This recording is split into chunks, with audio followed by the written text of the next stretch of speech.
तो यार कुछ लोग ऐसे होते हैं जो अनजान लोगों की बातों पे यकीन कर कर हमसे रिश्ते तोड़कर चले जाते हैं। हाँ भाई बिल्कुल। तो उसमें मैंने लिखा कि लोगों की बातों में आके तूने मुझे छोड़ डाला। हाँ लोगों की बातों में आके तूने मुझे छोड़ डाला। मेरा दिल खुदा का घर था, क्यों इसे है तोड़ डाला। है यार, मेरा दिल खुदा का घर था, ऐसे क्यों तोड़ क्यों डाला। इसे है तोड़ डाला।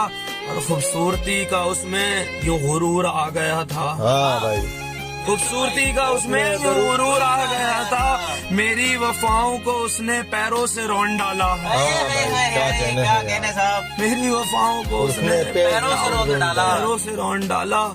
और तूने मुझको जाना बर्बाद ही किया है। हाँ भाई बिल्कुल। मेरा खुदा बड़ा है, उसने मुझे संभाला। है यार, क्या भाई।